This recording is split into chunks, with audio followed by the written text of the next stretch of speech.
Hello.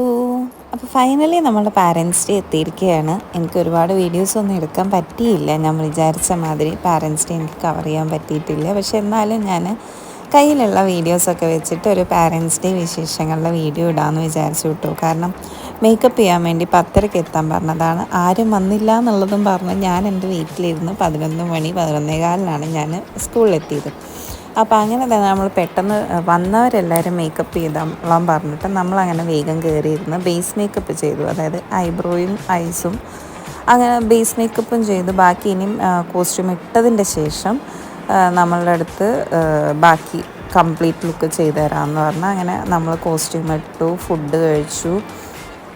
ഇതിന് കുരുത്തോല വേണമായിരുന്നു. അപ്പോൾ കുരുത്തോല നമുക്ക് തലേന്ന് തരാമെന്ന് പറഞ്ഞു. അത് തലേന്ന് തന്നില്ല. നെക്സ്റ്റ് ഡേ രാവിലെ തരാമെന്ന് പറഞ്ഞു. രാവിലെയും കിട്ടിയില്ല. അവസാനം 12 മണിയായിട്ടാണ് നമുക്ക് കുരുത്തോല കിട്ടിയത്. അപ്പോൾ ശാലിനി ചേച്ചി സമ്മി ചേച്ചിയാണ് അത് വാങ്ങാൻ പോയത്. അതുകൊണ്ട് അവർ 12 മണിയൊക്കെ ആയിട്ടാണ് വന്നത്. അപ്പോൾ നമ്മൾ എത്തിയവർ വേഗം കോസ്റ്റ്യൂമൊക്കെ ചേഞ്ച് ചെയ്യാം എന്നൊക്കെ പറഞ്ഞാൽ നമ്മളെല്ലാവരും തുടങ്ങി. അപ്പോൾ ഇതാണ് നമ്മളെ കോസ്റ്റ്യൂം. തെയ്യത്തിൻ്റെ വേഷമാണ് കേട്ടോ. അപ്പോൾ നമ്മൾ ഡ്രസ്സൊക്കെ ചെയ്തുകൊണ്ടിരിക്കുകയാണ്. അങ്ങനെ നമ്മളുടെ കൂടെ തന്നെയായിരുന്നു വേറൊരു ടീമും മേക്കപ്പ് ചെയ്തിരുന്നത്. അപ്പം അവരും ഉണ്ടായിരുന്നു നമ്മളുടെ റൂമിൽ.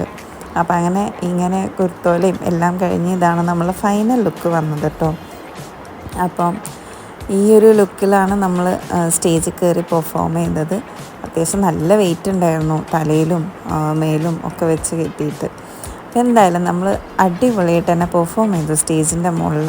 ഒട്ടും പ്രതീക്ഷിക്കാത്ത രീതിയിലുള്ള അഭിപ്രായങ്ങളും എല്ലാവരുടെ അടുത്തു നിന്നും കിട്ടിയപ്പോൾ ശരിക്കും ഭയങ്കര സന്തോഷമായിട്ടും മാഷും ഒക്കെ വന്നിട്ട് അടിപൊളി ടീമാണ് നിങ്ങളുടെ എന്നൊക്കെ പറഞ്ഞപ്പോൾ നമുക്ക് ശരിക്കൊരു ലൈഫ് ടൈം അച്ചീവ്മെൻ്റ് അവാർഡ് കിട്ടിയൊരു സന്തോഷം തോന്നി.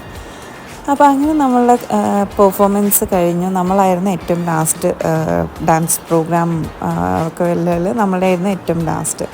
അത് കഴിഞ്ഞ് തൈക്കുടം ബ്രിഡ്ജിൻ്റെ പെർഫോമൻസ് സ്റ്റാർട്ട് ചെയ്തു.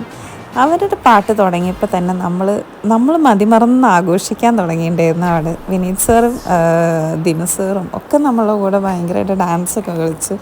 അതൊക്കെ ശരിക്കും ഞങ്ങൾക്ക് ഭയങ്കര സന്തോഷമായിരുന്നു. കാരണം നമ്മളെ പെർഫോമൻസിൻ്റെ ആ ഒരു റിസൾട്ടാണ് സാറിൻ്റെ സന്തോഷം എന്നുള്ളത് നമുക്ക് മനസ്സിലായിട്ടുണ്ടായിരുന്നു. അപ്പോൾ എല്ലാം കൊണ്ടും ഞങ്ങൾ ഭയങ്കര ഹാപ്പി ആയിരുന്നു.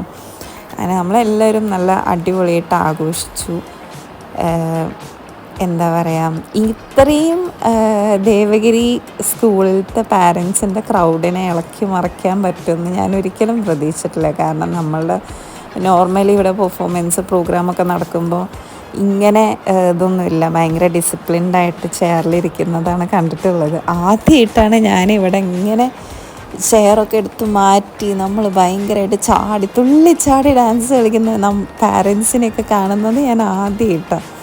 അത്രയും നല്ല പെർഫോമൻസ് ആയിരുന്നു കേട്ടോ തൈക്കുടത്തിൻ്റെ. നേരിട്ട് കാണാൻ പറ്റിയതിൽ ഭയങ്കര സന്തോഷമുണ്ട് എനിക്ക്. എന്തിനു പറയുന്നു, ഫാദർ വരെ ഇങ്ങനെ എന്താ പറയുക ഒന്ന് നിന്നോർത്തുനിന്ന് ഇളകിയിട്ടുണ്ട് എന്നുള്ളത് എല്ലാവരും പറയുന്ന കേട്ടു. എനിക്ക് നേരിട്ട് കാണാൻ പറ്റിയില്ല. കാരണം ഫാദറൊന്നും അനങ്ങില്ല. ഫാദർ ഇരുന്ന് കഴിഞ്ഞാൽ പിള്ളേരും അനങ്ങില്ല, പാരൻസ് അനങ്ങില്ല, ആരും അനങ്ങില്ല. അതാണ് അവിടുത്തെ അവസ്ഥ.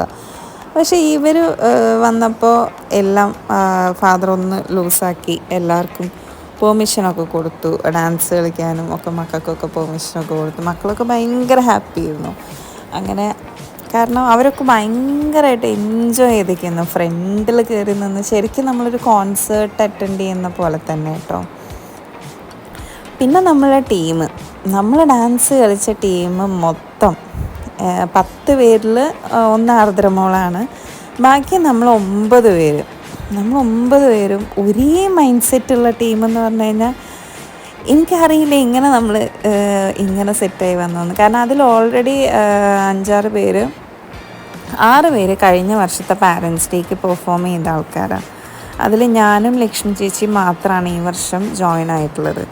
അതന്നെ ഇവർ ഭയങ്കര എന്താ പറയുക, നമുക്ക് പറ്റിയ മൈൻഡ് സെറ്റുള്ള ആൾക്കാരല്ലെങ്കിൽ നമ്മൾ ഭയങ്കര ക്ലാഷാവും. അങ്ങനെ ക്ലാഷ് വന്നു കഴിഞ്ഞാൽ നമ്മളെ പെർഫോമൻസിലും ആ ഒരു ഇതിൻ്റെ എഫക്റ്റ് ഉണ്ടാവും. കാരണം ആ ഒരു ഔട്ട്പുട്ടിൽ അത്ര അടിപൊളിയാക്കാൻ പറ്റില്ല നമുക്ക് അങ്ങനത്തെ ക്ലാഷസ് വരുന്ന ഒരു ടീമാണെങ്കിൽ. അതുകൊണ്ട് തന്നെ ഞങ്ങളുടെ ടീമിൽ അങ്ങനത്തെ ഒരു ഈഗോയോ അങ്ങനത്തെ ഒരു പ്രശ്നവും ഇല്ലാത്ത ഒരു ടീമായിരുന്നു കേട്ടോ നമ്മുടെ. അത് ഭയങ്കര ഭാഗ്യം അങ്ങനത്തെ ഒരു കിട്ടൽ കിട്ടുന്നത്. അങ്ങനെ പ്രോഗ്രാമിൻ്റെ ഇടയിൽ എനിക്ക് സ്റ്റേജിൽ കയറാനൊരു ചാൻസ് കിട്ടി. അത് ഭയങ്കര ഷോക്കിംഗ് ആയിരുന്നു. കാരണം നമ്മൾ ഫ്രണ്ടിൽ കയറി നിന്ന് ഇങ്ങനെ ഇവരുടെ പാട്ടിനനുസരിച്ച് ചാടി കളിക്കുമ്പോൾ നമ്മളുടെ കോസ്റ്റ്യൂം ഭയങ്കര എന്താ പറയുക, അറ്റൻഷൻ കിട്ടുന്ന കോസ്റ്റ്യൂമാണ്. ഏത് ക്രൗഡിൽ നിന്നാലും ആരും എവിടെ നിന്നും കാണും. അങ്ങനത്തെ ഒരു ഡിഫറെൻറ്റ് കോസ്റ്റ്യൂമായിരുന്നല്ലോ. അപ്പോൾ എങ്ങനെയാണെന്ന് അറിയില്ല, പെട്ടെന്ന് എൻ്റെ അടുത്ത് സ്റ്റേജിൽ കയറാൻ പറഞ്ഞപ്പോൾ ഞാൻ ശരിക്കും ഷോക്കായി. കാരണം നമ്മൾ 8 പേരും അവിടെ നിൽക്കുന്നുണ്ട് സെയിം കോസ്റ്റ്യൂമിൽ. പക്ഷേ എൻ്റെ നേരെ കൈയും ചൂണ്ടി കയറുമെന്ന് പറഞ്ഞപ്പോൾ എനിക്കെന്താ പറയുക, ഞാൻ കേട്ടത് മാറിപ്പോയതാണോ അതോ ഇനി ഞാൻ അവർ വിളിച്ചത് തെറ്റിപ്പോയതാണ്, അങ്ങനെയൊക്കെയുള്ളൊരു കൺഫ്യൂഷനായിപ്പോയി. പിന്നെ ഫുള്ള് ശരിക്കും പറഞ്ഞാൽ കിളി പോയി എന്ന് പറഞ്ഞൊരവസ്ഥയിലായിരുന്നു ഞാൻ. എന്താ ഈ പുള്ളി പറയുന്നതെന്ന് എനിക്ക് മനസ്സിലാവുന്നില്ല. ഞാൻ എന്താ തിരിച്ച് പറയുന്നതെന്ന് എനിക്ക് മനസ്സിലാവുന്നില്ല. സ്റ്റേജിൽ കയറി ഞാൻ എന്താ ചെയ്തതെന്ന് എനിക്ക് ഓർമ്മയില്ല. പക്ഷേ ഇതൊക്കെ കഴിഞ്ഞപ്പോൾ എനിക്ക് ഭയങ്കര ഒരു അഭിമാനമോ സന്തോഷമോ അതോ അഹങ്കാരമോ എന്തൊക്കെയോ തോന്നി കേട്ടോ. കാരണം ലൈക്ക് ഒരു 5000-ൻ്റെ മേലെ ആൾക്കാരുള്ള ക്രൗഡിൽ നിന്ന് എന്നെ ഒരാളെ മാത്രമാണ് സ്റ്റേജിലേക്ക് വിളിച്ചത്. അത് താഴെ നിന്ന് ഡാൻസ് കളിക്കുന്ന കണ്ടപ്പോൾ വിളിച്ചതാണ്. അതിൽ നമുക്ക് അഹങ്കരിക്കാമല്ലോ. കാരണം പിള്ളേർ നിൽക്കുന്നുണ്ട്, അമ്മമാരും അച്ഛന്മാരും ഒക്കെ നിൽക്കുന്നുണ്ട്. അതിൻ്റെ ഉള്ളിൽ നിന്ന് നമ്മളെ കണ്ട് വിളിക്കുമ്പോൾ നമുക്ക് ഓട്ടോമാറ്റിക്കായിട്ടുള്ളിലൊരു അഭിമാനവും അഹങ്കാരമൊക്കെ തോന്നുമല്ലോ. അതിൽ തെറ്റ് പറയാൻ പറ്റുമോ? അങ്ങനെ എന്താ പറയുക, ആ ഒരു മൊമെൻ്റ് ഭയങ്കര എന്താ പറയുക, ഞാൻ എൻ്റെ മെമ്മറീസിൽ ഇങ്ങനെ ചെറിഷ് ചെയ്ത് വെക്കുന്നൊരു മൊമെൻ്റ് ആയിരിക്കും അത്. എനിക്ക് പറയാൻ പറ്റുന്നില്ല അതിനെപ്പറ്റി, അത്രയും സന്തോഷമുണ്ട്. നമ്മൾ ഇങ്ങനെ ഈ ഒരു ഏരിയയിലാണ് കേട്ടോ നിന്ന് തുള്ളി കളിച്ചിരുന്നത്. ഭയങ്കര ഡാൻസ് ചെയ്യുന്നു. അതായത് നമ്മളിങ്ങനെ സ്ഥലം മറന്ന് ആർമാദിക്കുന്ന ഒരു ലെവലായിരുന്നു നമ്മൾ. അത്രയും എൻജോയ് ചെയ്തിട്ടുണ്ട്. സോ ഇത്രയൊക്കെയാണ് നമ്മളെ പാരൻസ് ഡേ വിശേഷങ്ങൾ. അപ്പോൾ നമുക്ക് അടുത്ത വീഡിയോയിൽ കാണാം. ബൈ.